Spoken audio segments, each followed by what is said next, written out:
moi ça va très bien, même si je suis toujours et encore aussi débordée. Ma chambre est un bordel monstre, je n'en peux plus, c'est encore pire que toutes les dernières fois. Mais ce n'est pas du tout le sujet, puisque je vous parle de mon bilan film-série du mois de juin. J'ai vu une petite dizaine de films, j'ai vu 3 séries, d'autres séries qui sont en cours, mais du coup je vous en parlerai au mois de juillet. Il s'agit de 3 séries, donc The Witcher, Perdu dans l'espace et Riverdale, et ce sera pour le mois prochain. Donc sans plus tarder, parce que je vais essayer de tourner rapidement parce que j'ai pas beaucoup de temps pour monter cette vidéo, donc rapide. En tout premier, du coup, comme je vous avais dit, j'ai vu Mr. and Mrs. Smith. Je regarde par là parce que du coup il y a mon écran avec mes notes entre guillemets pour pas vous dire n'importe quoi, parce que j'ai pas pu imprimer, donc c'est pas grave. Voilà, je tourne un peu ma tête vers la gauche, mais tout va bien, je vous regarde ici également. Donc c'est un film qui est sorti en 2005, qui a été fait par Doug Liman, c'est un film américain et c'est une comédie d'action, espionnage, romance, beaucoup de catégories pour ce film. C'est l'histoire de Mr. and Mrs. Smith, John et Jane, voilà, qui en fait sont un couple qui vivent heureux et épanoui, ou pas. Ils sont très plan-plan dans leur vie, puisqu'en fait ce sont tous les deux des espions pour des organisations différentes, et donc de là part toute l'intrigue de ok, ces deux espions ils habitent dans la même maison, ça va pas trop le faire, et voilà, je vous en dis pas plus. Mais du coup mon avis, je trouve que c'est un bon film, c'est cool, c'est un blockbuster américain, il y a Angelina Jolie, il y a Brad Pitt, voilà, c'est une bonne que un bon film, en tout cas ça ne peut que ne pas être un mauvais film, voilà, c'est un peu compliqué à dire. Moi ce que j'ai beaucoup aimé c'est du coup les acteurs, voilà, j'aime beaucoup ces deux acteurs là, ils sont très très chouettes. J'ai beaucoup aimé le fait de ce quiproquo, en fait les deux au courant ne sont pas au courant du métier de l'autre, je trouve ça rigolo de voir ce quiproquo dans le mode ok t'es agente secrète, ok toi aussi t'es agent secret, tu feras une technique.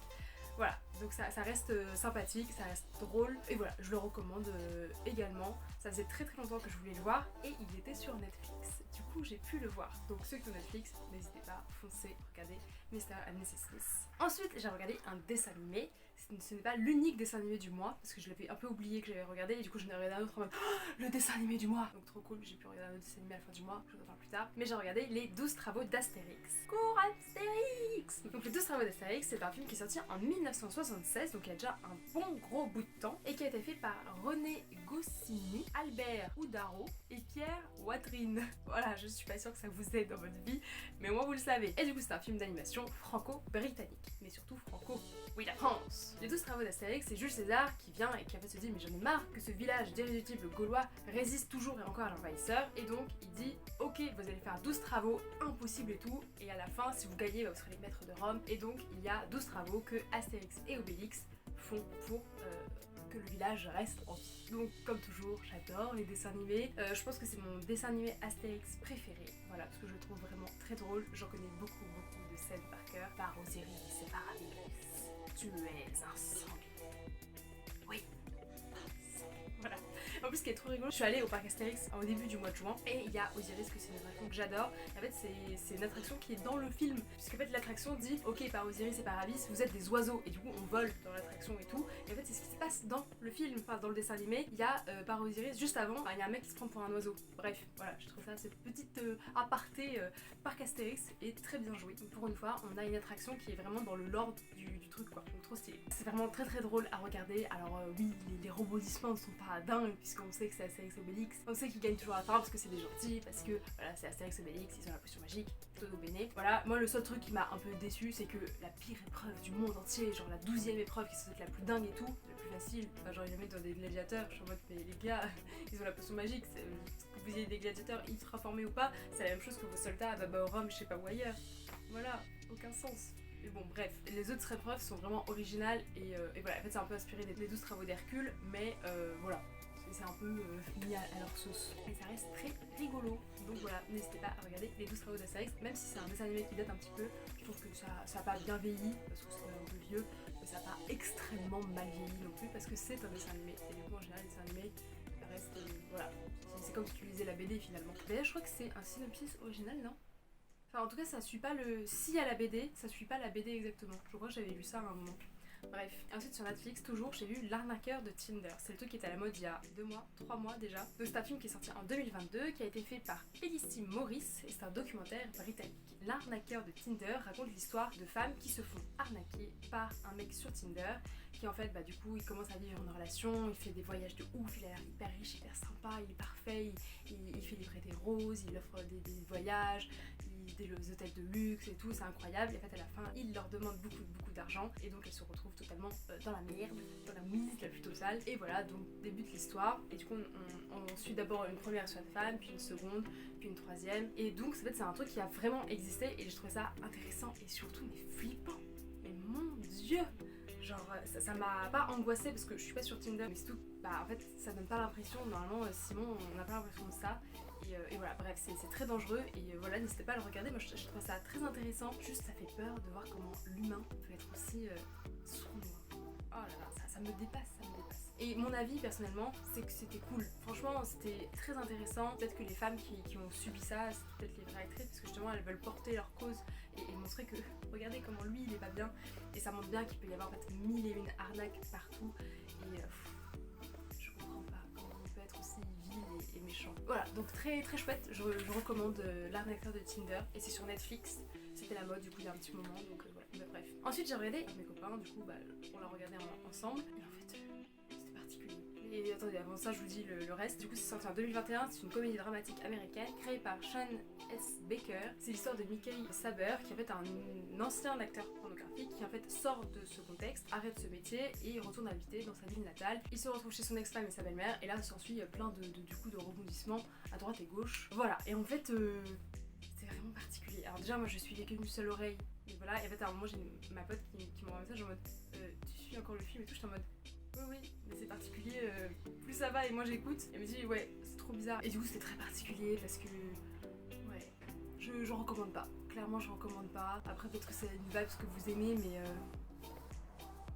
après c'était de ma faute parce que j'étais pas très impliquée dans le film, dans le scénario, le synopsis et tout. Ça parlait de cul tout le temps. Et puis après on a regardé le synopsis et ça parlait de pédophilie et de machin. Et en mode non, voilà, je suis pas intéressée pour regarder ça. À la limite des documentaires pour entre guillemets prévenir sur ce genre de sujet et tout. Oui, mais en fait, hors documentaire, non. Genre un film qui parle de pédophilie.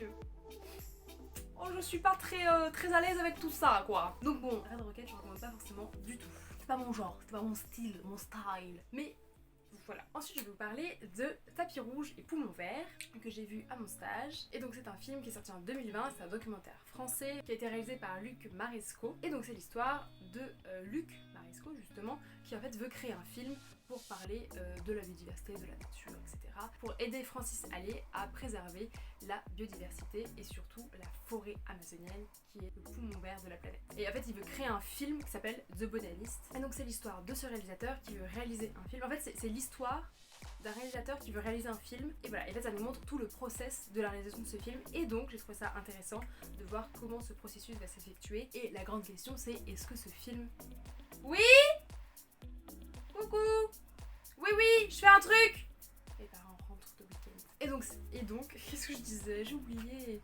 Mais la question qu'on se pose tous, c'est est-ce que ce film sortira un jour? J'espère parce que ça a l'air intéressant et surtout je trouve ça pertinent en fait de pouvoir faire sortir un film qui parle d'écologie et ouais, c'est hyper important. L'écologie, il nous reste 3 ans à vivre. Maintenant il nous reste 2 ans et demi depuis le rapport du GIEC qui nous a été sorti. Le but de ce réalisateur, c'est de parler d'écologie dans son film et que ça fasse un gros blockbuster, que tout le monde le regarde et que tout le monde se dise ok, c'est pas normal, il faut sauver la planète, il faut sauver le poumon vert qui est l'Amazonie en arrêtant de détruire la biodiversité. Intéressant, mais je pense que le film sera plus intéressant également. Ensuite, tout à l'heure je parlais d'un dessin animé que j'ai vu et on arrive enfin à ce moment, il s'agit de Comme des bêtes. C'est un film d'animation américain réalisé par Renaud et Cheney qui est sorti en 2016 et donc c'est l'histoire de Max, c'est un chien qui vit avec sa maîtresse, il vit sa meilleure vie, il est très heureux et tout et en fait il a toute une vie dans l'immeuble de Manhattan avec tous ses copains animaux, un oiseau, des chiens, des chats, etc. Et en fait sa maîtresse revient avec un énorme chien qui s'appelle Duke. Et de là part toute l'histoire. Je vous en dis pas plus parce qu'il y a des petits rebondissements de situation que j'ai beaucoup apprécié découvrir.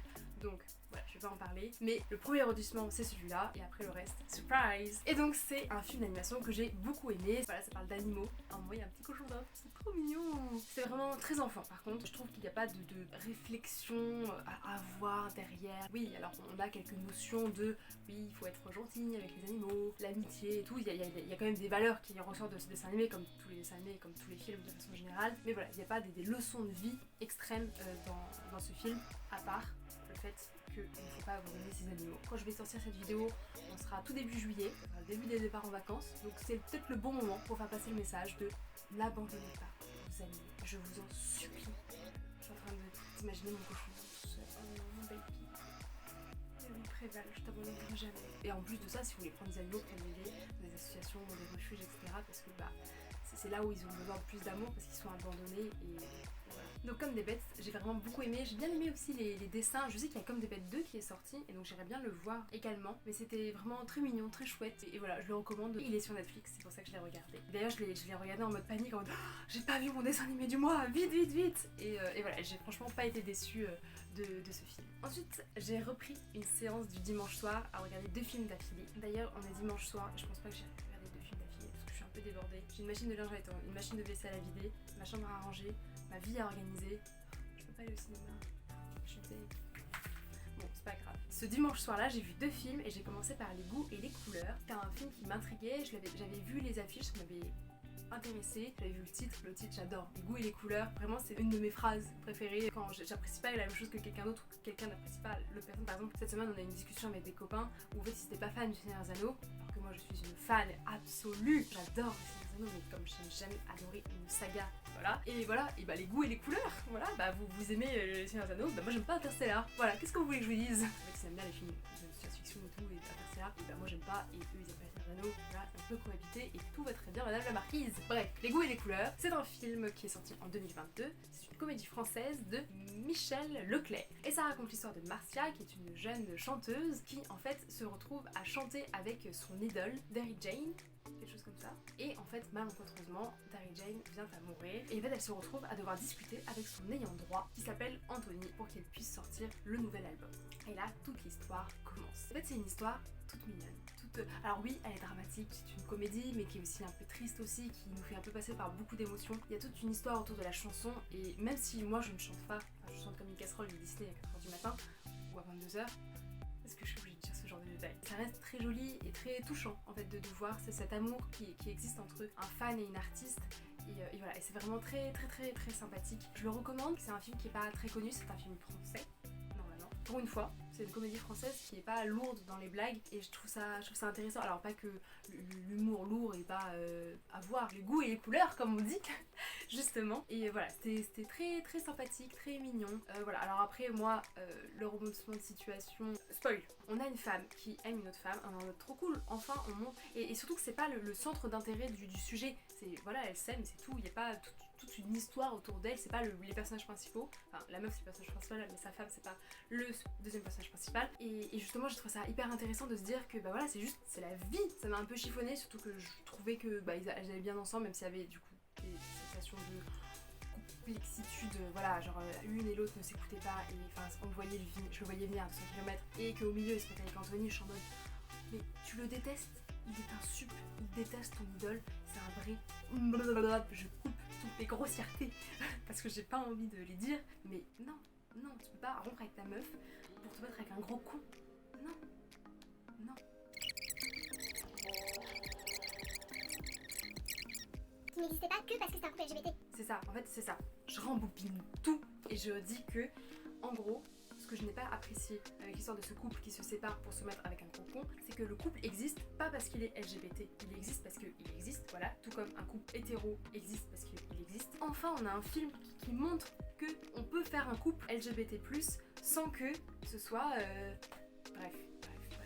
Je suis éparpillée, je pense que je vais tout couper et que je mettrai dans la description. Mais à part ça, ça reste un très bon film que j'ai vraiment beaucoup apprécié. Donc voilà, je recommande, c'est encore au cinéma normalement quand je sortirai cette vidéo, donc n'hésitez pas à aller faire un petit coucou à ce film. Et ensuite en deuxième partie de soirée, je suis allée voir La Ruse, qui est un film qui est sorti il y a très longtemps, il y a au moins 2 mois, et que je voulais aller voir. Et donc c'est un film qui est sorti en 2022, qui est britanno-américain, et qui a été fait par John Maiden, et pour finir c'est un drame. Je suis pas hyper fan des drames, parce que voilà, c'est pas mon genre de film particulièrement. En plus je l'ai vu en deuxième partie de soirée et pourtant c'était vraiment, j'ai dit ok ce soir là je vais au cinéma et je vais voir ça en deuxième séance. La première séance c'était un peu au hasard et j'ai bien choisi parce que du coup avec les goûts et couleurs ça m'a beaucoup plu. La Rue ça m'a un peu moins plu, pourtant c'était intéressant, c'était un peu documentaire aussi sur l'opération qui a déjoué, qui a fait perdre Hitler, parce qu'en fait l'histoire est la suivante. Le film reprend l'histoire du livre qui reprend l'opération qui a été lancée par les services secrets britanniques où l'objectif était de déjouer l'invasion allemande de la Sicile en faisant croire qu'on allait attaquer en Grèce. Et donc en fait là de part toute une histoire et il y a plein de rebondissements de situations de qu'est-ce qui va se passer, comment ça se finit, etc. Chupacabra. Si vous connaissez l'histoire, vous savez que cette opération a réussi, évidemment.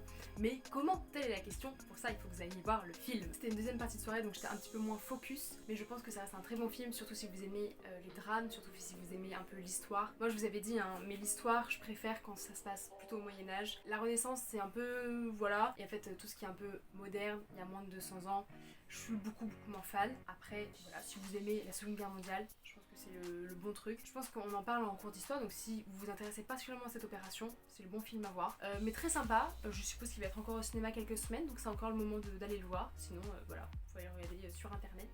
Acheter le DVD. Et ensuite j'ai vu 3 séries. Donc dans l'ordre, avec des amis j'ai regardé Le Flambeau, les aventuriers de Chupacabra. Chupacabra. J'ai trop du mal à dire Chupacabra. Enfin, tout le monde arrive à le dire sauf moi. Bref, c'est la saison 2 de la série La Flamme. La série La Flamme que je n'ai pas vue. Voilà, honteux. Mais en fait ce qui s'est passé c'est que du coup le mois dernier, mes copains ont dit viens on regarde Le Flambeau et tout, trop cool. Sauf que bah moi j'avais pas vu La Flamme et j'ai fait j'ai la flemme de regarder La Flamme. La flemme de regarder La Flamme, c'est difficile à comprendre. Bref, et je vais juste encore une fois passer un moment avec mes copains, donc j'ai regardé Le Flambeau et en fait tu peux regarder Le Flambeau sans regarder La Flamme. Alors je te fais spoiler La Flamme, voilà. Mais je pense que je regarderai La Flamme quand même. C'est une saison de série qui a été réalisée par Jonathan Cohen et qui est sortie en 2022 et évidemment c'est une comédie qui reprend un peu Koh-Lanta. C'est un peu la parodie de Koh-Lanta. Voilà, et donc ça reste très drôle, il y a des très bons acteurs français que l'on connaît beaucoup, il y a des grosses têtes d'affiche, des gens qu'on connaît, des gens qu'on apprécie et donc ça reste très drôle. Alors c'est de l'humour lourd, donc forcément c'est pas ma série préférée du moment.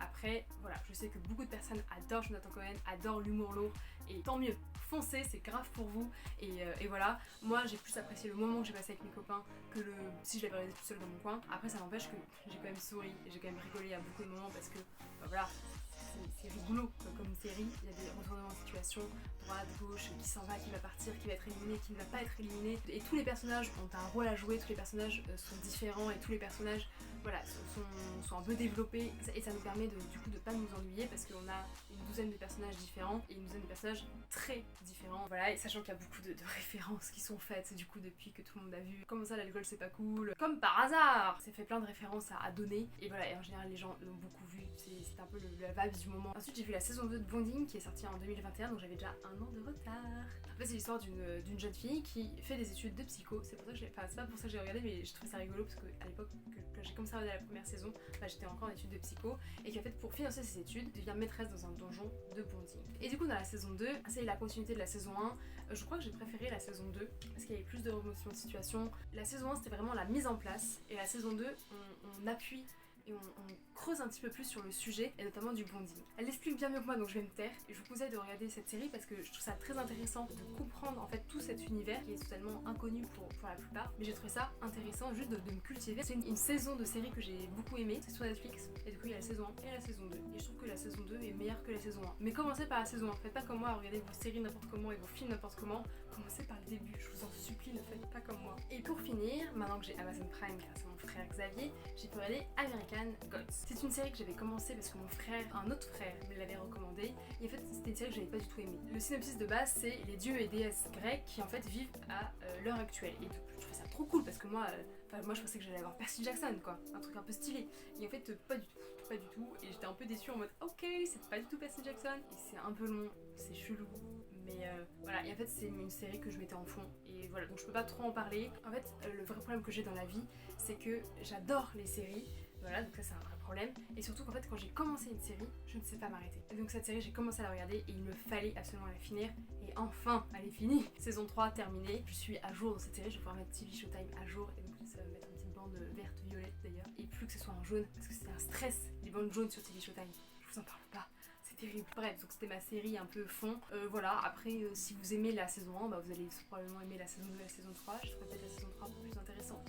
Mais comme je me souvenais plus bien de la saison 1 et de la saison 2 parce que ça m'avait pas intéressé et j'étais pas passionnée non plus, les avis peuvent être partagés. Je sais que mon frère a beaucoup aimé donc voilà. N'hésitez pas à regarder cette série si ça vous plaît, mais je pense que sur Prime Video il y a peut-être d'autres choses plus intéressantes et plus cool. Si en tout cas vous êtes dans le même genre que moi, peut-être que ce sera pas trop votre kiff. Et vous dites pas oh là là c'est les dieux et déesses grecques, romaines, etc. Ça va être trop cool. Non, je trouve qu'il manque un truc. Parce que si vous aimez ce genre de choses, vous allez peut-être aimer. Voilà, je ne veux pas interdire de regarder avec mon avis, mais voilà, faites comme vous voulez. Et donc voilà pour tous ces films et séries du mois de juin. Normalement j'ai tourné assez rapidement, je vais pouvoir tout monter avant jeudi, j'espère parce que j'ai un programme un peu chargé pour le mois de juillet. Donc voilà. Et vous? À chaque fois j'oublie, ça fait 2-3 mois que j'oublie de dire ça.